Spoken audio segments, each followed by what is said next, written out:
회의를 괜히 소집했다는 생각이 든다. 당신은 어떻게 할 것인가? 여기에는 두 가지 입장이 대립하고 있다. 총리는 전체의 이익보다 우선 고려해야 할 것으로 개인의 권리를 지목한다. 반면 국방부 장관은 전체의 이익을 고려해야 한다고 주장한다. 결정했는가? 결정했다면 다음 사례 한 가지를 더 들어보려고 한다. ZC는 20살의 ZC는 20살의 건강한 청년이다. ZC의 마을에는 10명의 병자들이 살고 있다.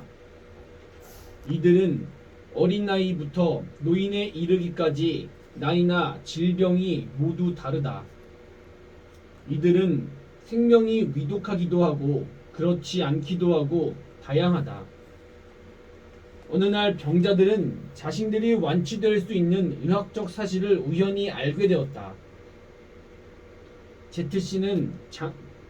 ZC의 장기를 빼내어서 이식하면 10명 모두 완치될 수 있다는 것이다. 물론 ZC는 죽겠지만 말이다. 마을 주민들이 ZC를 찾아가서 말했다. 네 장기 떼러 왔어. ZC가 대답한다. 나는 당신의 말을 이해할 수 없다. 장기에는 나의 영혼이 깃들어 있으며 20여 년을 나의 정체성과 함께 성장한 기관들이다. 나의 장기에는 나의 정성과 노력과 시간이 녹아들어 있으며 앞으로의 나의 삶에 있어 필수적이다. 장기를 떼어가는 일은 있을 수 없고 이해할 수도 없는 일이다. 전체 생명을 위해 장기 척추, 환자들, 당신, 개인 권리 침해, 장기 척출은 안 된다. 이 상황에서 ZC를 희생시켜서 10명의 환자가 완치되게 하는 것은 정당한가? 당신은 어떻게 생각하는가? 사례 1과 사례 2에 대한 평가는 다를 수 있다. 일반적으로 가장 많이 나오는 대답은 사례 2에서 댐을 폭파해서 A 도시를 구해야 한다는 것.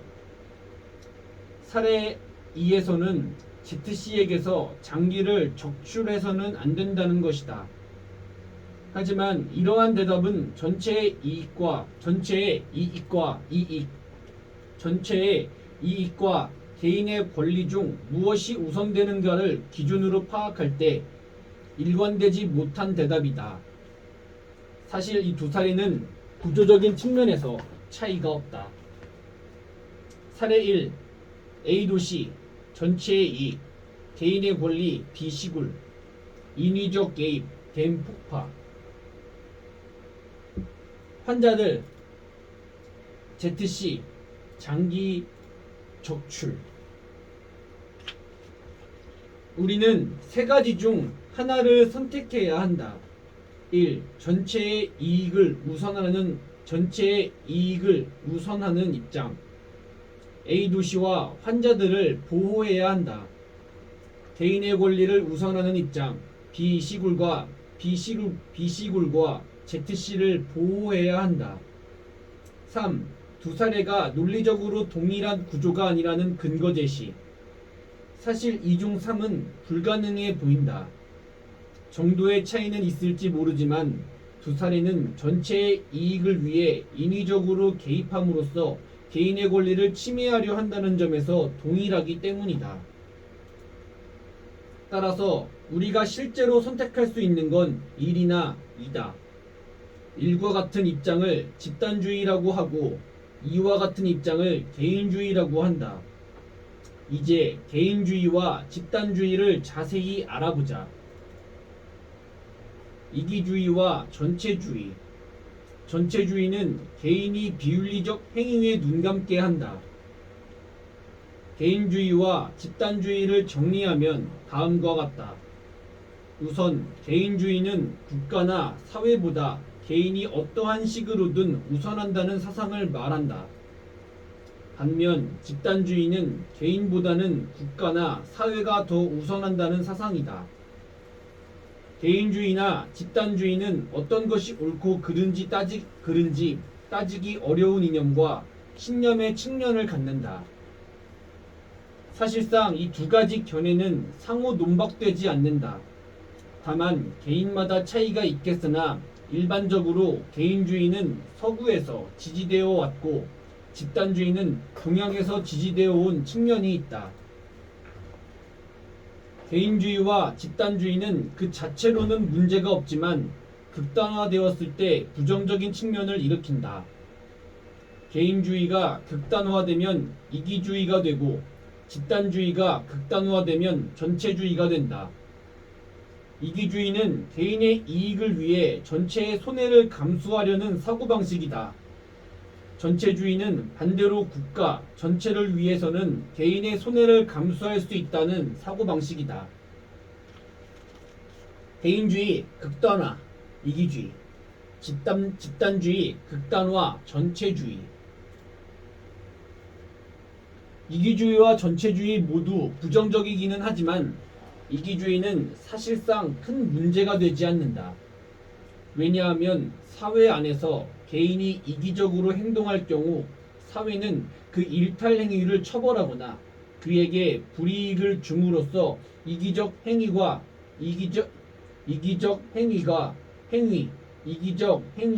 타인에게 표출되는 것을 억제하기 때문이다.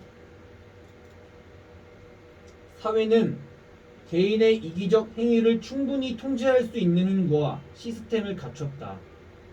따라서 아무리 이기적인 개인이라도 자신의 이익을 보호하기 위해 이기성을 직접적으로 표출하지 않는다. 정말 문제가 되는 것은 전체주의다. 국가나 사회가 전체의 이익을 위해 특정한 개인들을 희생시키려고 마음먹으면 개인은 도저히 이를 막을 방법이 없다. 실제로 인류는 근현대 기간 동안 사회가 전체주의의 모습을 띠는 경우 얼마나 폭력적이고 공포스럽게 행동하는지를 충분히 경험했다. 대표적으로 독일의 나치즘, 이탈리아의 파시즘, 일본의 군국주의, 냉전시대의 공산주의 체제는 무수히 많은 사람을 희생시켰으며 사회를 폭력의 광기 속으로 몰아넣었다. 이러한 역사적 맥락 때문에 전체주의라는 용어는 그 자체로 부정적으로 사용된다.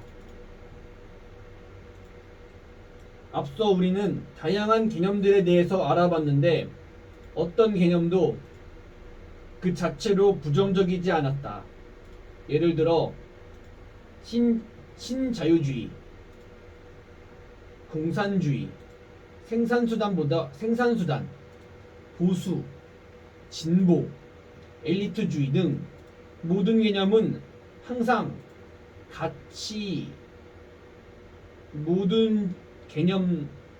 엘리트주의 등 모든 개념은 항상 가치 중립적이다.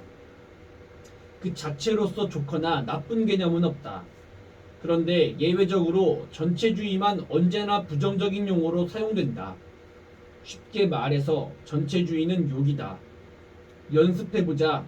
우리 사장님은 전체주의적이다. 대통령은 전체주의적이다. 우리 교수님은 전체주의자다.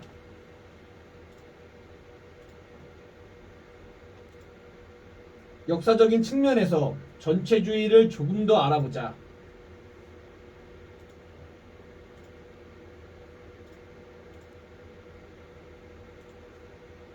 전체주의가 탄생한 배경은 근대 자본주의 시기의 경제 대공황부터다.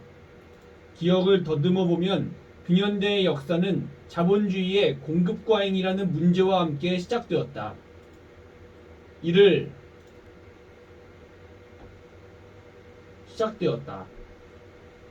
이를 해결하기 위해 우선 식민지를 차지하려는 제국주의가 발생했고 이는 결과적으로 제1차 세계대전을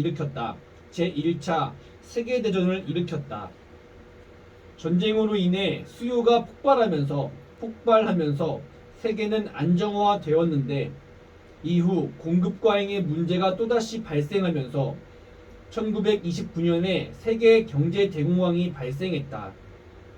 우리는 앞서 역사 파트에서 이를 해결하기 위한 새 국가의 노력을 알아보았는데 미국은 정부가 시장에 개입하는 수정자본주의로 러시아는 시장을 폐지하고 정부가 강력히 경제정책을 추진하는 공산주의로 이를 해결하려 했다. 이를 해결하려 했다. 이를 해결하려 했다.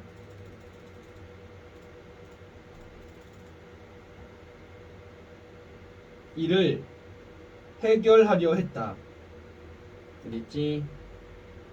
세계적인 경제 대공황의 상황에서 특별한 해결책을 모색하기 어려웠던 국가들은 전체주의적인 모습으로 변모해갔다. 뒤에서 자세히 다루겠지만 전체주의가 발생하는 필수적 요인은 경제적 침체다. 이탈리아에서도 세계적 공황으로 인해 경제가 극심하게 어려워지자 강력하고 배타적인 국가 중심의 체제를 강조하는 무솔리니가 등장해서 파시스트당을 만들었다.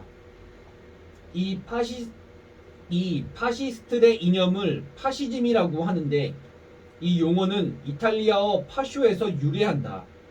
결속, 단결, 묶음 등의 뜻이다.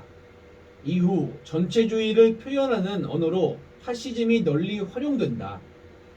그런데 사실 무솔리니는 파시즘의 개념을 처음으로 사용한 사람이지만 그의 이념과 사상은 잘 알려져 있지 않다. 우리도 무솔리니라는 이름은 많이 들어봤지만 그가 독재를 한 것 이외에는 잘 알지 못한다. 그것은 실제로 무솔리니의 이념이 규정되어 있지 않았기 때문이다.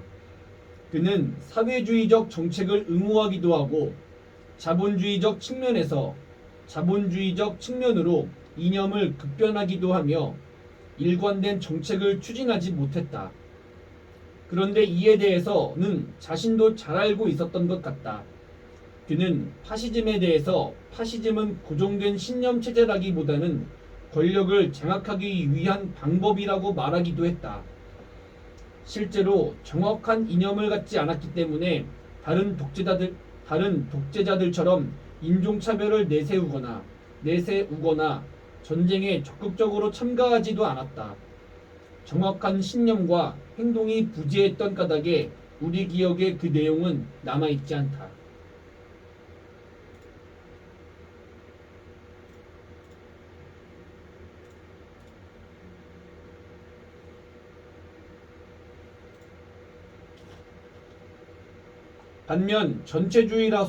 반면 전체주의자로서 우리의 기억에 가장 강렬하게 남아있는 인물은 히틀러다. 오스트리아에서 태어난 히틀러는 원래는 화가 지망생이었다.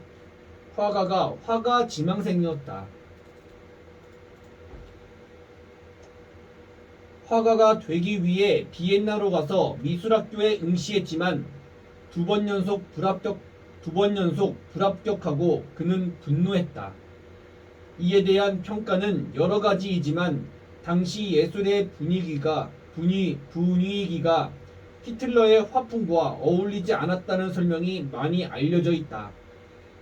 당시의 유럽, 특히 예술과 천재들의 도시였던 비엔나에는 실제 사물의 모습을 묘사하는 고전주의적 화풍보다는 화가의 내적인 표현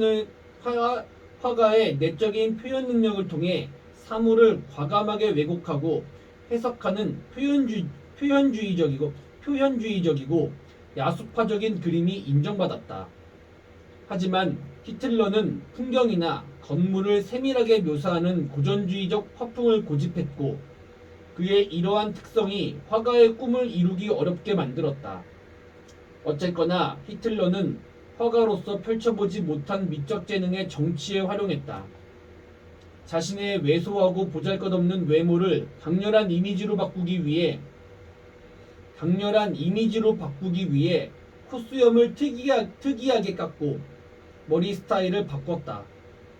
나치당의 상징인 하켄크로이츠라는 갈고리 십자가 모양을 직접 디자인하기도 했으며 그 당시에는 잘 알려지지 않았던 스포트라이트를 자신에게 비추게 해서 비범한 시각적 이미지를 만들어내기도 했다. 정권의 이념을 시각화하거나 대중을 선동하는 데 탁월했던 히틀러와 나치스 정권은 개인의 의미를 축소하고 전체 속에서만 개인이 비로소 의미를 갖는다고 주장하며 국민 생활에 강력히 개입했다.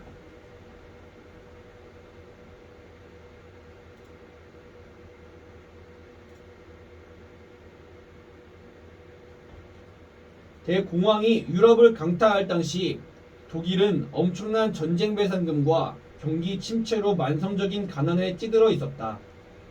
이때 히틀러는 자신이 경제를 살리겠다면서 등장했다. 그의 주장은 요약하면 세 가지 정도 된다. 첫 번째, 경제를 살리겠습니다. 두 번째, 실업자에게 일자리를 마련하겠습니다. 세 번째, 베르사유 조약을 깨고 전쟁 배상금을 더 이상 물지 않겠습니다.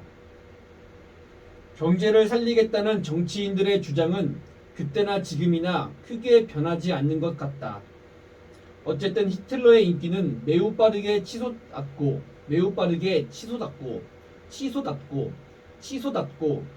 집권 후에는 군 국화가 빠르게 준비되었다. 그리고 독일의 민족의 순수성을 위해서는 유대인, 집시, 장애인을 없애야 한다고 믿었고 결국 유대인들을 집단 수용소로 보내어 600만 명을 학살하기에 이르렀다. 전체주의는 독립적으로 자생하는 하나의 이념이라기보다는 사실 경제적 위기가 발생시키는 하나의 병리현상으로 보인다. 아무리 평범하고 선한 개인이라고 하더라도 국가적 차원에서 기이한 경제적 어려움에 처했을 때 경제를 살리겠다는 인물이 있으면 그가 정권을 맡는 것에 대해 침묵하거나 암묵적으로 동조한다. 국가의 이름으로 독재를 하건 외국과 전쟁을 벌이건 유대인과 사회주의자를 잡아가건 노동조합을 탄압하건 대중은 크게 개의치 않는다. 왜냐하면 그건 내가 한 게 아니라 독재자가 한 것이고 경제 회복을 위해서 전체가 함께 동조한 것이기 때문이다. 이에 대한 책임은 나에게 없다. 전체주의는 개인의 존재 가치를 절하하고 집단과 전체의 가치를 앞세운다. 현대인의 관점에서는 이게 좋아 보이지 않지만 전체가 위기에 처해 있고 비윤리적인 방식으로 위기를 극복하고자 한다면 개인은 언제라도 자신에게 책임이 따르지 않는다는 것을 반긴다. 다시 말해 자신의 존재 가치가 절하되어 있는 것을 무의식적으로 위안하는 것이다. 무의식적으로 위안하는 것이다. 이것은 이지메의 원리와 동일하다.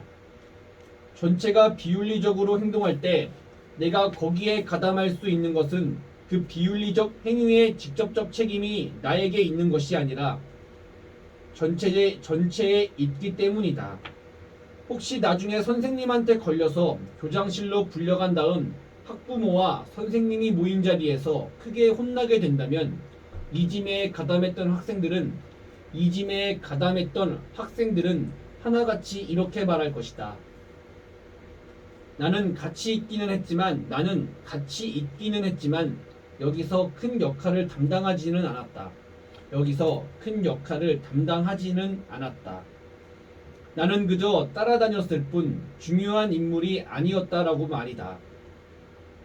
전체는 나의 이익을 위해 강력하게 행동하지만 나에게는 책임이 없는 이상적인 사회가 전체주의다.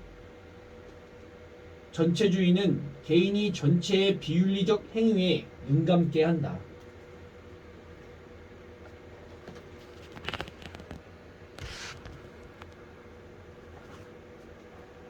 자연권, 전체주의에서 개인을 구하는 법.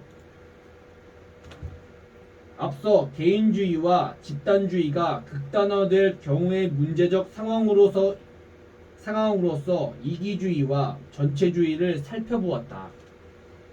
그리고 이기주의는 사회 안에서 큰 문제를 일으키지 않지만 전체주의는 역사적 맥락 속에서 폭력적인 국가의 모습으로 등장했음을 보았다. 그래서 전체주의의 폭력으로 물든 근현대의 역사를 경험한 인류는 전체주의에서 개인을 구하는 방법에 대해서 고민하게 되었다. 질문으로 정리하면 다음과 같다. 전체주의 국가에서 어떻게 개인을 보호할 것인가?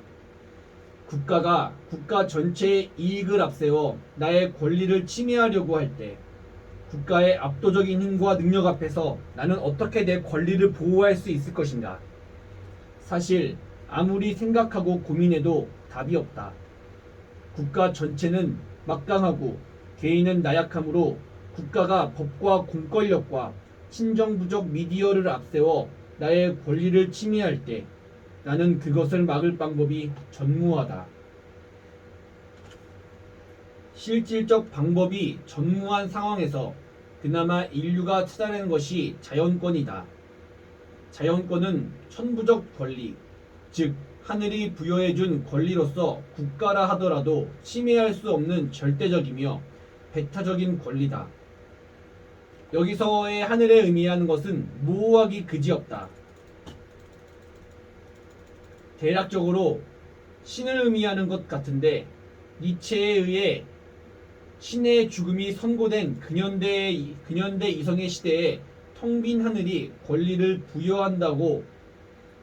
부여한다는 표현은 너무나 문학적이다. 다만 하늘의 의미는 세속적인 국가를 초월하는 무엇이라는 의미 정도가 되겠다. 어쨌거나 이렇게 모호한 초월적 권위에 의지하고 있으므로 실질적 영향력이 없지만 자연권은 그나마 전체의 폭력에 대해 우리가 내세울 수 있는 유일하고 근본적인 보호막이라고 할 수 있겠다.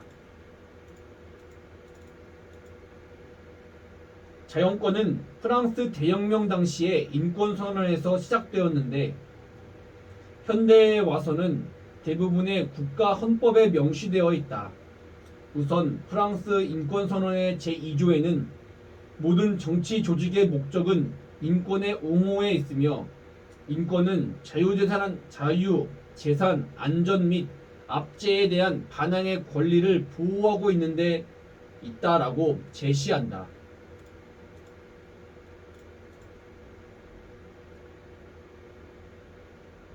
한국 헌법 제10조에도 모든 국민은 인간으로서의 존엄과 가치를 가지며 추구할 권리를 가진다. 국가는 개인이 가지는 불가침의 기본적 인권을 확인하고 이를 보장할 의무를 진다라고 명시되어 있다. 자연권에 대한 해석은 국가마다 미세하게 다를 수 있으나 기본적으로 어떠한 경우에도 침해받을 수 없는 절대적 권리로 서너 가지의 권리를 제시한다.